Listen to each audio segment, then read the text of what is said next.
Hello students, welcome to Magnet Brains. मैं रूपाली वर्मा। बने रहिए हमारे चैनल के साथ। क्योंकि हम आपको 100% फ्री एजुकेशन प्रोवाइड कराते हैं। जैसे कि आप हमारे पीछे देख रहे हैं कि यहाँ पर मैग्नेट ब्रेन्स के टेस्ट पेपर आपको 100% फ्री प्रोवाइड कराए जा रहे हैं।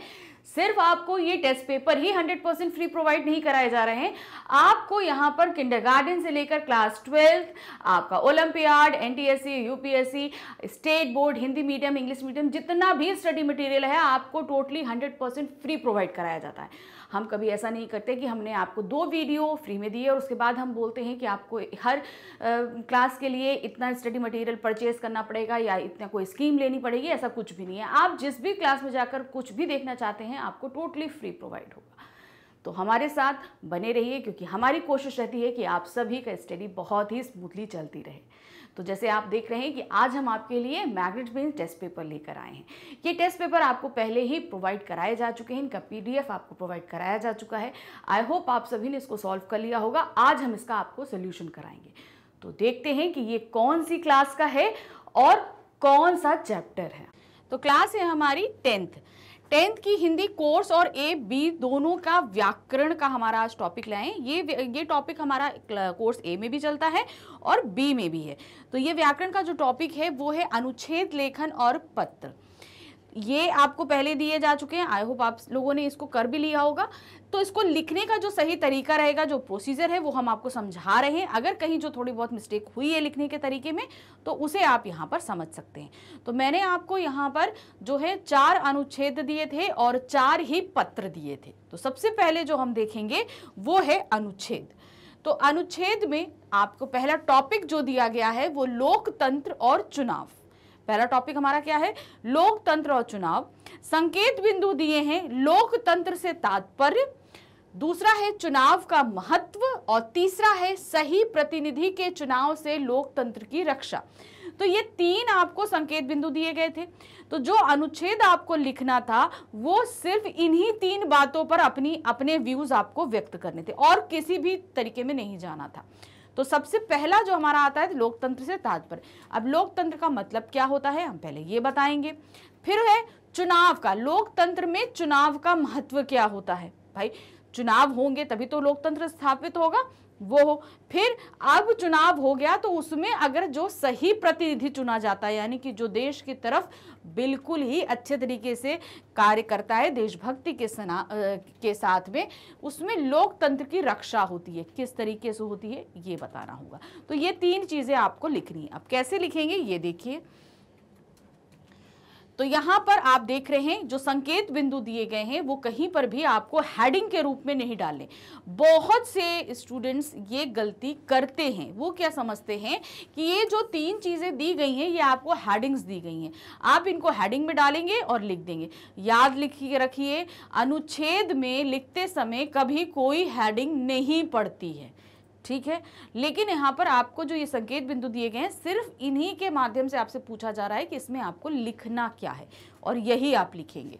तो जैसे हमने जो 3 पॉइंट है उन्हीं को हम यहाँ पर डिस्कस करेंगे। क्या है? लोकतंत्र से तात्पर्य है जनता के तंत्र, यानी जनता के शासन से। यहाँ पर लोकतंत्र का जो है वो भी है। लोकतंत्र क्या होता है? जनता का, जनता के लिए, जनता द्वारा शासित शासन होता है। ये लोकतंत्र की परिभाषा होती है।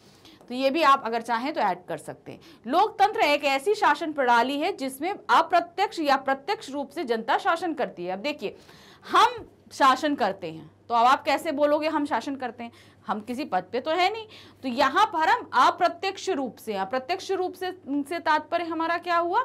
हमने वोट डाला उस व्यक्ति को जिसको हम पद पर देखना चाहते हैं। तो ये हम क्या हुए? हम अप्रत्यक्ष रूप में। और प्रत्यक्ष रूप में वो लोग होते हैं जैसे कि जो पद पर शासित होते हैं, यानी कि मान लीजिए जो बैठ रहे हैं किसी पद पर, जिनको चुनाव हुआ, जैसे हम मुख्यमंत्री या प्रधानमंत्री के लिए चुनाव वगैरह होते हैं उनमें। तो उसमें हम क्या करते हैं, जो पद पे बैठे, यानी मुख्यमंत्री के जो पद पे बैठे वो भी तो भारतीय नागरिक हैं। तो वो क्या कर रहे हैं? वो प्रत्यक्ष रूप से लोकतंत्र पे शासन कर रहे हैं, हम अप्रत्यक्ष रूप से कर रहे हैं। जब जनता अप्रत्यक्ष रूप से शासन करती है तो वह चुनाव के माध्यम से अपना प्रतिनिधि चुनती है। हमने अभी आपको बताया, हम चुनाव के माध्यम से वोट डालते हैं, चुनाव के माध्यम से चुनते हैं, जो जनता के नाम पर जनता के लिए शासन करता है। एक निश्चित अंतराल पर चुनाव का निरंतर संपन्न होना आवश्यक है। अब हम दूसरे उस पे आ गए, चुनाव का महत्व। लोकतंत्र हमने समझा दिया, दूसरे पे हम क्या आ गए, चुनाव का महत्व क्या है। अगर अच्छा लोकतंत्र चाहते हैं तो उसमें हमें निरंतर चुनाव की प्रक्रिया का पालन करना ही पड़ता है, ताकि जनता अपने प्रतिनिधि के कार्यों का समय समय पर मूल्यांकन कर सके। क्योंकि जनता के प्रतिनिधि ही सामान्यतः शासन करते हैं, तो जो हमारा प्रतिनिधि है, जो हमने चुनकर बैठाया है, वही शासन कर रहा है। अतः उन्हें निरंकुश बनने से रोकने के लिए, यानी कि हम उन पर अंकुश लगाते हैं। कहने का तात्पर्य हो गया कि हम 5 साल बाद फिर से सरकार चुनते हैं, यानी कि अगर उन्होंने कुछ गलत काम किया तो हम उनको वोट नहीं देंगे, हम उन्हें हटा देंगे, उसकी जगह हम दूसरे कैंडिडेट को वोट देंगे। ये होता है ना। तो यहां पर जो व्यक्ति पद पे बैठा है उस पर हम अंकुश लगाने की कोशिश करते हैं। समय समय पर चुनाव होने आवश्यक है। जनता सही प्रतिनिधि का चुनाव करके लोकतंत्र का निर्माण एवं रक्षा करती है। लोकतंत्र में वास्तविक संप्रभुता लोगों यानी जनता के पास होती है, यानी कि हमारे पास ही वास्तविक संप्रभुता होती है, यानी कि एक्चुअल रूप में पावर किसके पास होती है, जनता के पास में। अतः जन सामान्य के लिए आवश्यक है कि वह निष्पक्ष होकर लोकतंत्र की कसौटी पर खरा उतरने वाले लोगों को अपने प्रतिनिधि के रूप में चयन करे। यानी कि हमें किसी एक के पक्ष में जाकर नहीं, हमें एक ऐसे कैंडिडेट को चुनना चाहिए जो सही रूप में जनता के लिए, देश की रक्षा के लिए कार्य कर रहा हो, ना कि हम किसी और मत पे अपना वोट दें, जो ना केवल बेहतर शासन प्रबंध करने में सक्षम हो, बल्कि लोकतंत्र को सुदृढ़ करने में अपना महत्वपूर्ण योगदान भी दे। क्योंकि सही प्रतिनिधि के चुनाव में ही लोकतंत्र की रक्षा संभव है। यानी कि हम जो वोट डालते हैं वो वोट हमें हमेशा ऐसे व्यक्ति को भाई बहुत सारे लोग खड़े होते हैं चुनाव में, तो हमें ऐसे व्यक्ति को डालना है जो एक्चुअल में सही तरीके से शासन करे, लोगों की रक्षा करे, देश की रक्षा करे, हमारी सभी जरूरतों का ध्यान रखे। इन सब चीजों का ध्यान देना जरूरी होता है जब भी आप वोटिंग करें। तो यहाँ पर हमारा पहला अनुच्छेद खत्म होता है। दूसरा अनुच्छेद है हमारा, क्या दिया गया है, विज्ञापन की बढ़ती हुई लोकप्रियता। आजकल आप लोग देखते हैं ना, हर जगह विज्ञापन, हर जगह एडवर्टाइजमेंट आते हैं। आप पहले हम न्यूज़पेपर में देखते थे, आते थे पहले भाई, बहुत मैगजीन्स में भी आने लगे, फिर टीवी सीरियल्स में आने लगे भाई, सीरियल के शुरू होने और बाद में आते थे, फिर उसके बाद सीरियल्स के बीच में 2-2 3-3 बार ऐड ब्रेक आने लगे। अब इवन अगर हम मोबाइल पे कोई चीज़ देखते हैं, जैसे मान लीजिए आप कोई मूवी या कुछ भी देख रहे हो, तो उसके बीच में 2-2 3-3 ऐड आने लगते हैं। मतलब अब विज्ञापन जो है वो बहुत महत्वपूर्ण होता जा रहा है। तो इसकी जो लोकप्रियता बढ़ रही है, इस पे आपको लिखना है। अब इस पे जो लिखना है, इसमें आपको 3 संकेत दिए गए हैं, आपको सिर्फ वही चीजें आपको लिखनी है। क्या है? पहला, विज्ञापन की आवश्यकता। क्यों है विज्ञापन की आवश्यकता? पहला आप ये। दूसरा, विज्ञापन से होने वाले लाभ, इन विज्ञापनों से क्या लाभ होता है। फिर विज्ञापनों से होने वाली हानियां, इनसे क्या नुकसान होते हैं। तो इस सिर्फ ये 3 पॉइंट ही आपको अपने अनुच्छेद में डिस्कस करने हैं। किस तरीके से? आज के युग में विज्ञापनों का युग कहा जा सकता है। आज सभी जगह विज्ञापन ही विज्ञापन नजर आते हैं। बड़ी बड़ी कंपनियां एवं उत्पादक अपने उत्पाद एवं सेवा से संबंधित एक लुभावने विज्ञापन देकर उसे लोकप्रिय बनाने का हर संभव प्रयास करती है। तो ये क्यों होते हैं, क्यों आवश्यकता है, ये बात हो गई। किसी नए उत्पाद के विषय में जानकारी देने, उसकी विशेषता एवं प्राप्ति के स्थान आदि बताने के लिए विज्ञापन की आवश्यकता पड़ती है। क्यों विज्ञापन की आवश्यकता है, ये जो पहला पॉइंट था यहां पर हमने उसे क्लियर किया। फिर उसके बाद हमारा सेकंड पॉइंट आता है, उसके लाभ, और थर्ड पॉइंट होता है हानियां। क्या है? विज्ञापनों के द्वारा किसी भी सूचना तथा उत्पाद की जानकारी, पूर्व में प्रस्तुत किसी उत्पाद में आने वाले बदलाव आदि की जानकारी सामान्य जनता को दी जाती है। विज्ञापन का उद्देश्य जनता को किसी भी उत्पाद एवं सेवा की सही सूचना देना है। लेकिन आज विज्ञापनों में अपने उत्पाद की सर्वोत्तम तथा दूसरों के उत्पादों की निकृष्ट कोटि को बताया जाता है। आजकल के विज्ञापन भ्रामक होते हैं, यानी कि हमको गुमराह करने वाले होते हैं, तथा मनुष्य को अनावश्यक खरीदारी करने के लिए प्रेरित करते हैं। मतलब वो हमें प्रेरित करते हैं कि नहीं, आप खरीदी लो, ये सारी चीजें। अतः विज्ञापनों का सही दायित्व बनता है कि वे ग्राहकों को लुभाने का दृश्य दिखाकर गुमराह नहीं करें। मतलब हमें बहुत ही ज्यादा अट्रैक्टिव दिखाने की कोशिश नहीं करें, हमें गुमराह नहीं करें, हमें चीज़ों को गलत प्रदर्शित करने की कोशिश ना करें, बल्कि अपने उत्पाद के सही गुणों से परिचित कराएं। तभी उचित सामान ग्राहकों तक पहुंचेगा और विज्ञापन अपने लक्ष्य में सफल होंगे। तो यहाँ पर लाभ क्या है कि हमें आने वाले उत्पादों की जानकारी अच्छे से मिल जाती है। अगर उनमें कोई बदलाव हुआ है, कोई ऑफर्स आ रहे हैं, कोई चीज़ निकल रही है, तो हमें इसकी जानकारी विज्ञापनों के माध्यम से मिल जाती है। ये लाभ है। मगर हानियाँ क्या होती हैं? कभी कभी ऐसे विज्ञापन दिखाए जाते हैं जो हमें गुमराह करते हैं, हमें भ्रामक स्थिति में डालते हैं और हमें वो उत्पाद खरीदने के लिए मजबूर कर देते हैं। तो इसलिए हमें सही जानकारी प्रदान करनी चाहिए जो है विज्ञापन के द्वारा एजेंसियों को। तो ये हमारा दूसरा अनुच्छेद था, हमने इस तरीके से किया। अब तीसरा जो अनुच्छेद है वह क्या है? गया समय फिर हाथ नहीं आता। एक बार समय अगर चला जाए, हम फिर से चाहें वो वापस आ जाए तो वो कभी वापस नहीं आता है। तो ये एक हमारी सूक्ति है, इसके ऊपर हमें लिखना है। संकेत बिंदु हमारे दिए हुए हैं। समय ही जीवन है, यानी कि जो समय है वो बहुत महत्वपूर्ण है, यही जीवन है। समय के दुरुपयोग से हानि, अगर हम समय का दुरुपयोग करते हैं तो हानि क्या होती है, और समय का सदुपयोग यानी कि इसका सदुपयोग किस तरीके से किया जाता है। तो ये 3 पॉइंट्स हमको दिए गए, इसी को हमें यहाँ पर बताना है। क्या है? महापुरुषों ने कहा है समय बहुत मूल्यवान है, एक बार निकल जाने पर यह कभी वापस नहीं आता। वास्तव में समय ही जीवन है, इसकी गति को रोकना असंभव है। संसार में अनेक उदाहरण हैं जो समय की महत्ता को प्रमाणित करते हैं। जिसने समय के मूल्य को नहीं पहचाना वह हमेशा पछताया है। इसके महत्व को पहचानकर इसका सदुपयोग करने वाले व्यक्तियों ने अपने जीवन में लगातार सफलता प्राप्त की है। तो इसमें आप जैसे लिख रहे हैं तो इसमें कई महापुरुषों की सूक्तियां भी डाल सकते हैं या कोई उदाहरण भी प्रस्तुत कर सकते हैं। अगर कोई सदुपयोग का या जैसे भी दुरुपयोग का जो भी उदाहरण हो, जैसे अभी हम आगे बताएंगे, तो उसी तरीके से आप ये भी डाल सकते हैं। जो व्यक्ति समय मिलने पर भी अपने जीवन में कुछ नहीं कर पाते वे जीवन में असफल रहते हैं। यानी कि समय क्या है, हमें जब समय है तो हमें पढ़ना है। जैसे अब हमारे एग्जाम आने वाले, तो ये एक्चुअल समय क्या है, ये हमारे पढ़ने का है। अब इस समय हम पढ़ के नहीं, खेल के, वीडियो गेम, मोबाइल, टीवी में लगा देंगे तो ये समय का दुरुपयोग है।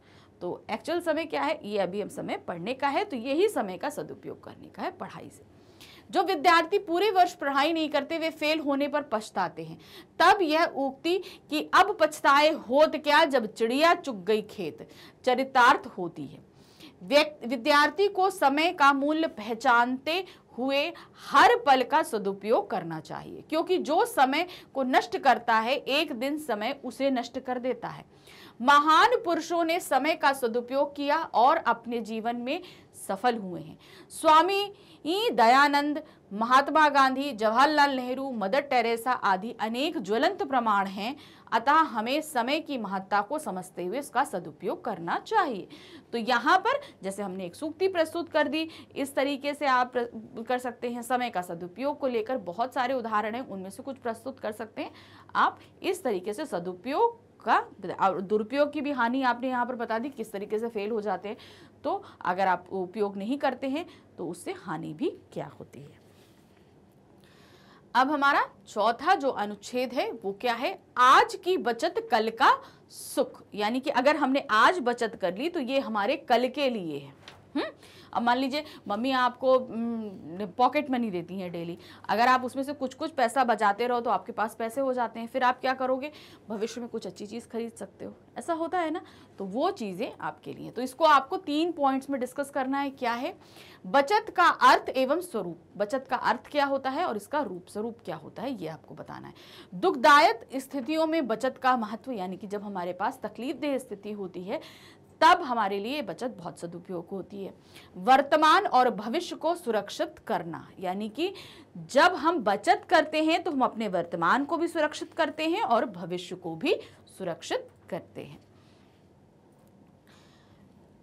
तो क्या इसको लिखेंगे, वर्तमान आय का वह हिस्सा जो तत्काल व्यय खर्च नहीं किया जाता और भविष्य के लिए सुरक्षित कर लिया गया बचत कहलाता है। तो बचत का क्या अर्थ होता है हमने बता दिया। हम जितना हमारी आय है उसमें से कुछ हिस्सा हम निकाल के बचत के लिए रख दें तो वो हमारी क्या कहलाती है, बचत, जिसे हम अभी खर्च नहीं कर रहे हैं, हम अपने भविष्य के लिए रख रहे हैं। पैसा सब कुछ नहीं रहा, परंतु इसकी जरूरत हमेशा सबको रहती है। कहते हैं ना, पैसा ही सब कुछ नहीं, लेकिन जरूरत सबको रहती है। कोई ऐसा व्यक्ति नहीं है जिसे पैसे की जरूरत ना हो। आज हर तरफ पैसों का बोलबाला है, क्योंकि पैसों के बिना कुछ भी नहीं। आज जिंदगी और परिवार चलाने के लिए पैसा की ही अहम भूमिका होती है। आज के समय में पैसा कमाना जितना मुश्किल है, उससे कहीं अधिक कठिन है। यानी कि हम बहुत मुश्किल से, कठिनता के साथ जो है पैसों को कमाते हैं। अब जब इसको हम कमा रहे हैं तो इसके लिए हमें आगे भविष्य में बचत के लिए भी सोचना पड़ता है। पैसों को अपने भविष्य के लिए सुरक्षित बचा कर रखना, क्योंकि अनाप शनाप खर्च और बढ़ती महंगाई के अनुपात में कमाई के स्रोतों में कमी होती जा रही है। मतलब आजकल हम लोग बहुत, अब देखिए चीजें, महंगाई तो बढ़ी रही है, अनाप शनाप भी खर्च करते हैं, जिनकी जरूरत नहीं है वो भी सारी चीजें हम खरीद लेते हैं। तो इस कंडीशन में भविष्य के लिए पैसा बचाना और ज्यादा जरूरी हो जाता है। और आजकल तो स्रोतों की भी कमी है। पहले क्या होता था, लोगों के भाई पुश्तैनी प्रॉपर्टी भी होती थी तो वहां से भी आ जाता था, कमा भी रहे हैं वो भी आ जाता था। लेकिन आजकल कमाई के स्रोत भी कम हो गए हैं और खर्चे और महंगाई तो बढ़ी गई है। इसलिए हमारी आज की बचत ही कल हमारे भविष्य को सुखी और समृद्ध बना सकने में अहम भूमिका निभाएगी। जीवन में अनेक बार ऐसे अवसर आ जाते हैं, जैसे आकस्मिक दुर्घटनाएं हो जाती हैं, रोग या अन्य शारीरिक पीड़ाएं घेर लेती हैं, तब हमें पैसों की बहुत आवश्यकता होती है। यदि पहले से बचत ना की गई हो तो विपत्ति के समय हमें दूसरों के आगे हाथ फैलाने पड़ते हैं। तो देखिए, आकस्मिक, आप सभी लोग परिवार के साथ रहते हैं, कभी कभी आप लोग देखते हैं, कभी कोई एकदम से बीमार पड़ गया, किसी का एक्सीडेंट हो गया, या कहीं एकदम से पढ़ाई में ही हमें एकदम से पैसा देना पड़ जाए। बहुत सी ऐसी आकस्मिक जरूरतें पड़ जाती हैं जब हमारी ये बचत काम में आती है। इसलिए बचत बहुत आवश्यक है। आज हमारी आज की छोटी छोटी बचत या धन निवेश ही हमें भविष्य में आने वाले तमाम विपत्तियों का मुफ्त समाधान कर देती है। आज की थोड़ी सी समझदारी आने वाले भविष्य को सुखद बना सकती है।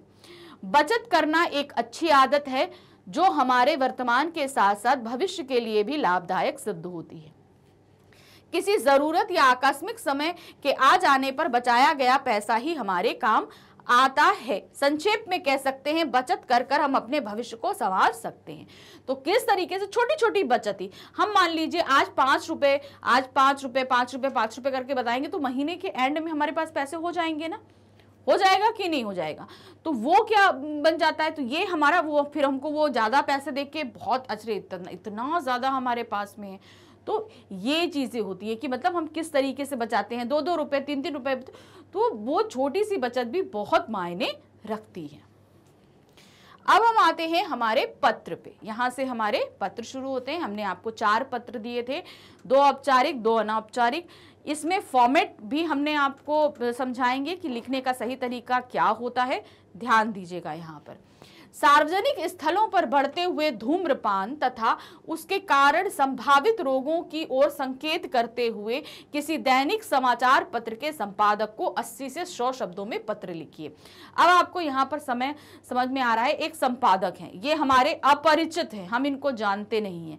तो इस कंडीशन में हमने आपको सिंपल तरीके में पहले भी बताया है, जिनको हम जानते हैं और पत्र लिखते हैं वो आते हैं अनौपचारिक पत्रों में, और जिन्हें हम नहीं जानते पत्र लिखते हैं वो आते हैं औपचारिक पत्रों में।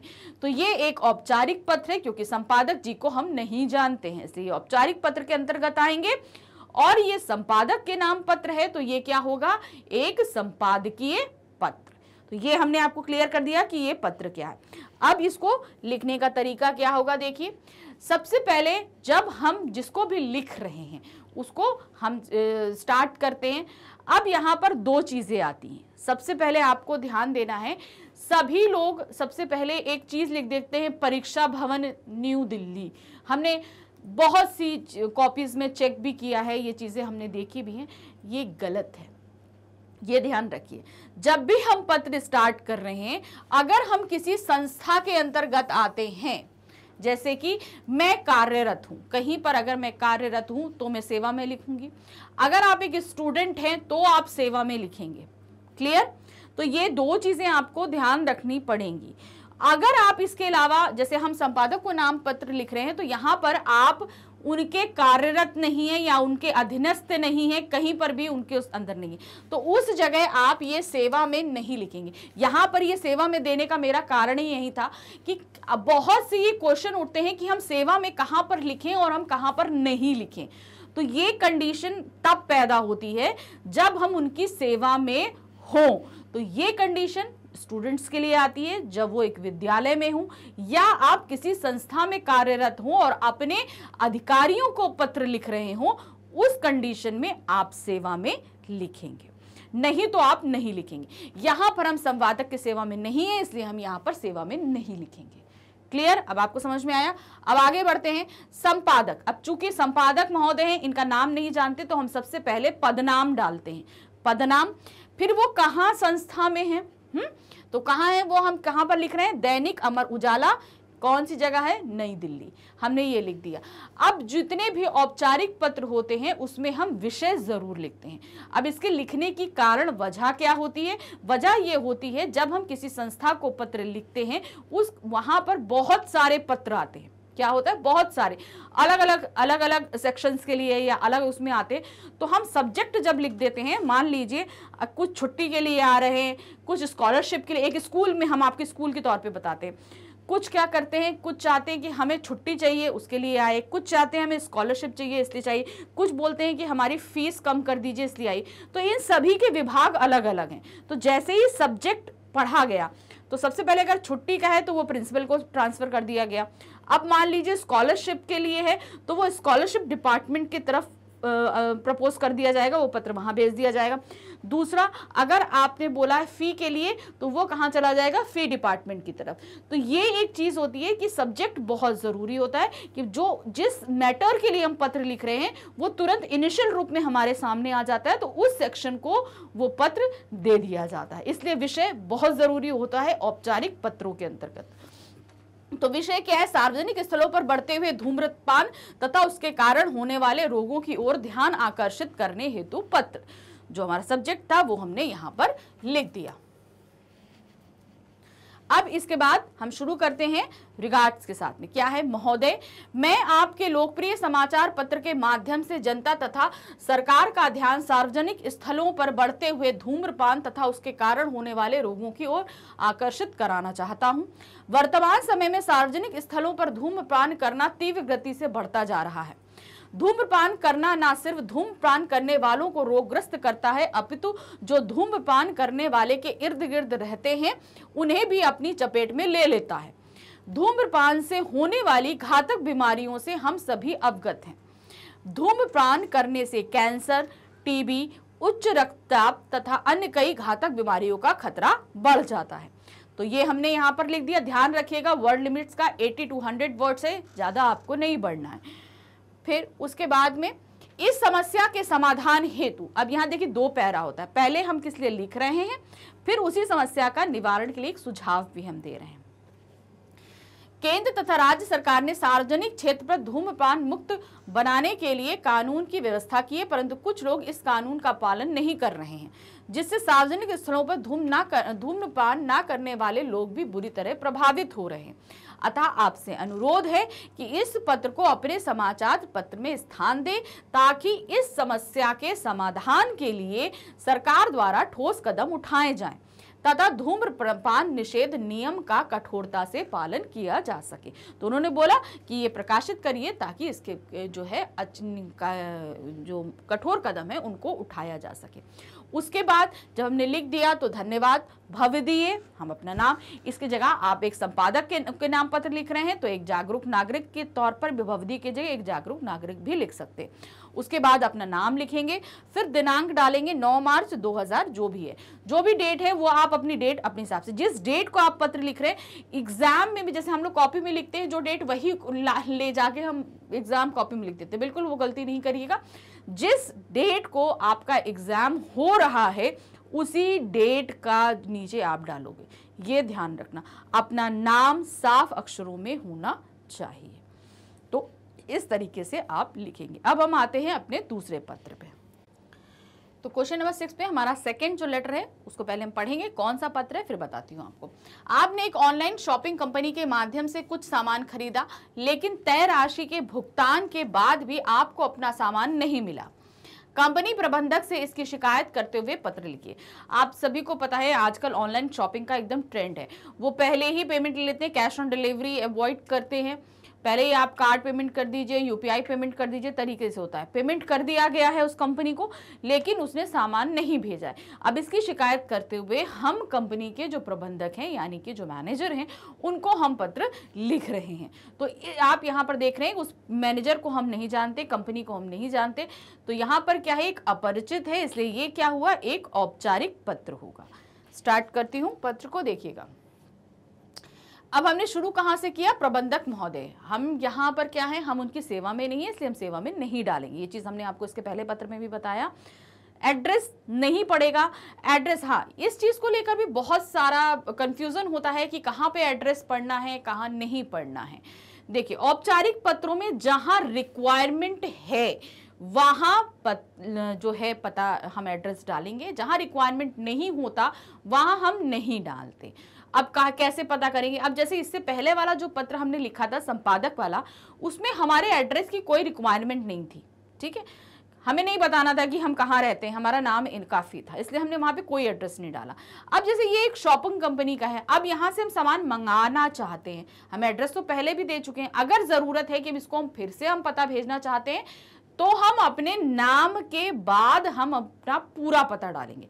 अब पते भी दो तरीके से पढ़ते हैं, एक इनिशियल यानी कि सिर्फ थोड़ा सा पता, यानी कि हमने कॉलोनी और शहर लिख दिया बस बहुत।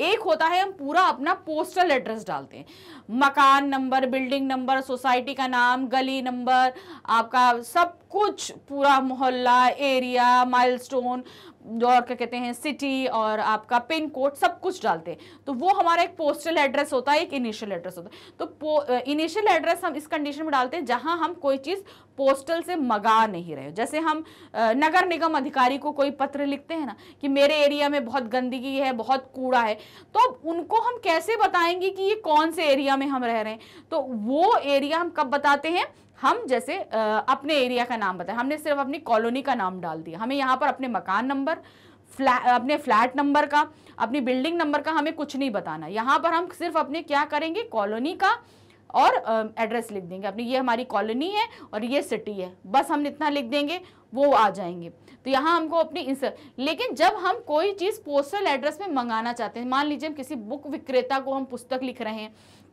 तो उस कंडीशन में क्या है, हमें अपना पूरा पोस्टल एड्रेस देना पड़ेगा। क्यों, क्योंकि उसी पोस्टल एड्रेस पे तो वो हमको अपनी बुक्स भेजेगा ना, जो हम बुक्स मंगा रहे हैं। तो जहां पर हमें अपनी बुक्स मंगवानी है, हमें कोई चीज मंगवाना है, उस कंडीशन में हम अपना पूरा यानी पूरा जो पोस्टल एड्रेस है तब हम लिखते हैं। तो एड्रेस को लेकर भी आपको क्लियरिटी हो चुकी होगी कि क्यों ऐसा क्यों करते हैं।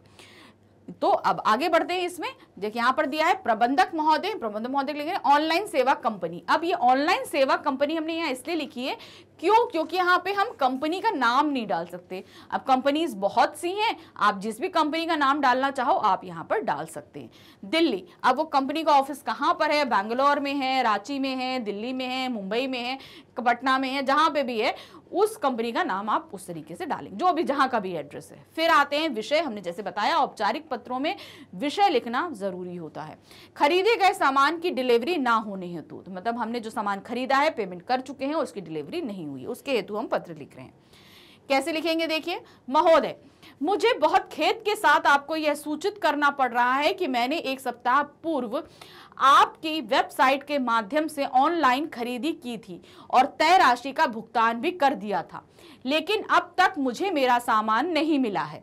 मैंने कई बार टेलीफोन आदि के द्वारा आपकी कंपनी के अधिकारियों से संपर्क करने का प्रयास किया, परंतु सफलता नहीं मिली, इसलिए मुझे विवश होकर आपको यह पत्र लिखना पड़ रहा है। मेरे द्वारा ऑर्डर किए गए सामान का विवरण निम्न प्रकार है, लेकिन जिस तरीके से तालिका आपको बनानी पड़ती है, अगर आप किसी चीज़ का विवरण दे रहे हैं, जैसे आप पुस्तक मंगवा रहे हैं, तो वहाँ पर आपको पुस्तक किस विषय की है, कौन सी क्या कहते हैं पब्लिकेशन द्वारा है, आपको कितनी मंगानी है, ये देना पड़ता है। उसी तरीके से आपको ऐसे यहाँ पर देखना पड़ेगा, ऐसे तालिका बनानी पड़ती है पत्र के अंदर। क्या है, सामान और संख्या। सामान है सैमसंग गैलेक्सी ग्रैंड हमने मंगाया है, 2 मंगाए हैं। सोफा सेट मंगाए 2, डबल बेड मंगाया 1, इतना सामान हमने मंगाया था। फिर यहाँ पर क्या दिया है, आपसे अनुरोध है कि बिना विलंब किए मेरे ऑर्डर के अनुसार सामान पहुंचाने का प्रबंध करें, धन्यवाद, भव दिए। ये आप अपना नाम लिखेंगे। अब देखिए यहाँ पर एक चीज और जरूरी हो जाती है, अब ये बंदा हमें अपने नाम से तो जानता नहीं है, ठीक है, तो जो आपने ऑर्डर किया था, ठीक है, जो आपने ऑर्डर किया था वो ऑर्डर नंबर मिलता है आपको, ठीक है, ऑर्डर नंबर आपको मिलेगा ना, वो आप ऑर्डर नंबर अपने नाम के बाद डालेंगे, ठीक है, वो क्योंकि हमारा नाम तो वो नहीं पहचानता तो ऑर्डर नंबर डालेंगे ना, वो हमारा एड्रेस पहचानता है, वो हमें सिर्फ एक ऑर्डर नंबर के जरिए डालता है। तो जो आपने पेमेंट किया था, जो ऑर्डर दिया था, उसकी रिसिप्ट जो मिलती है उसमें एक ऑर्डर नंबर दिया रहता है, वो ऑर्डर नंबर आपको यहाँ डालना पड़ेगा। फिर उसके बाद आप दिनांक डालेंगे। ये चीज आप इस तरीके से करेंगे। अब हम आते हैं अपने तीसरे पत्र पे। अब पत्र पढ़ेंगे और फिर देखेंगे, पहले औपचारिक है, अनौपचारिक है, उसी हिसाब से हमारा फॉर्मेट शुरू होगा। क्या दिया है, गुड़गांव से आपके मित्र नरेंद्र ने आपको अपनी बहन की शादी पर आमंत्रित किया है। आप परीक्षाओं में व्यस्त होने के कारण जाने में असमर्थ हैं। अपनी असमर्थता व्यक्त करते हुए नरेंद्र को एक बधाई पत्र लिखें। आपका मित्र है, आप उसे जानते हैं, तो ये क्या हुआ, एक औपचारिक पत्र है। तो अब औपचारिक पत्र का फॉर्मेट बदलेगा, कैसे ये देखते हैं। ये देखिए, औपचारिक पत्र जब हम लिखते हैं तो सबसे पहले हम लिखते हैं एड्रेस अपना, जहां हम रह रहे हैं, अपना एड्रेस, वो भी इनिशियल, ये नहीं कि आप पूरा पोस्टल एड्रेस लिखेंगे। यहाँ पे आपको पोस्टल एड्रेस की आवश्यकता नहीं, क्योंकि वो व्यक्ति आपको जानता है, आपके पोस्टल एड्रेस से भी वाकिफ है। तो यहाँ पर आप अपना इनिशियल एड्रेस, जैसे आप कहाँ रह रहे हैं, सरोजनी नगर दिल्ली, उसी के बाद दिनांक। देखिए औपचारिक पत्रों में दिनांक हम एंड में डालते हैं, पता हम एंड में डालते हैं। यहाँ पर हम सबसे पहले अपना पता लिखेंगे, फिर उसके बाद दिनांक डालेंगे। अब दिनांक का भी फॉर्मेट अलग होता है, ध्यान दीजिए। दिनांक जब अभी तक हम जब औपचारिक पत्रों में लिख रहे थे, तो जैसे यहाँ पर दिया है 7 मार्च, तो हमने 7, 3 और 20 ऐसे ऐसे कर डैश डैश कर दिया। तो ये जो लिखा जाता है ये हम लिखते हैं औपचारिक पत्रों में, ठीक है। औपचारिक पत्रों में इस तरह की डेट पड़ती है, लेकिन अनौपचारिक पत्र जो होते हैं, यानी कि अनौपचारिक जो पत्र होते हैं उनमें जो डेट पड़ती है 7 हम ऐसे लिखेंगे, फिर उसके बाद हम क्या लिखेंगे, 3 की जगह आएगा मार्च, 7 मार्च, फिर आएगा कॉमा, फिर 20 डैश डैश, मतलब जो भी आपका डेट आपको लिखनी। तो ये एक्सपेंडेड फॉर्म में आपको लिखना पड़ता है, ठीक है, मतलब पूरा डिटेल में मार्च, अक्टूबर, दिसंबर, जनवरी, जो भी आप पूरा लिखोगे। यहाँ पर हम मंथ का नंबर डालते हैं। तो ये इस तरीके से डेट हम देते हैं। ये डेट का फॉर्मेट जो है वो औपचारिक अनौपचारिक में इस तरीके से अलग अलग हो जाता है। अब आते हैं फिर उसके बाद प्रिय नरेंद्र, अपने मित्र का नाम, फिर उसे नमस्कार। आशा है कि तुम स्वस्थ होगे और घर पर शादी की तैयारियां सुचारू रूप से चल रही होंगी। यह मेरे लिए अत्यंत हर्ष का विषय है कि तुमने मुझे अपनी बहन की शादी में आमंत्रित कर अपने परिवार की खुशियों में शामिल होने का अवसर दिया। लेकिन मुझे अत्यंत खेद के साथ यह कहना पड़ रहा है कि इस खुशी के अवसर पर मैं उपस्थित नहीं हो सकूंगा। इस समय मैं एक प्रतियोगी परीक्षा की तैयारी में व्यस्त हूं और शादी वाले दिन ही मुझे परीक्षा में सम्मिलित होना है। अतः मित्र शादी में न आ सकने पर मैं तुमसे माफी मांगता हूं। तो क्या बधाई भी देना है और असमर्थता भी व्यक्त करनी है। मैं भले ही ना आ पाऊं, लेकिन इस पत्र के माध्यम से दीदी के लिए शुभकामनाएं भेज रहा हूं। मेरी ओर से उन्हें विवाह की बहुत बहुत बधाई। उनका नया सफर सुहावना हो और उन्हें अपने जीवन साथी का भरपूर सहयोग मिले, ईश्वर से मेरी यही प्रार्थना है।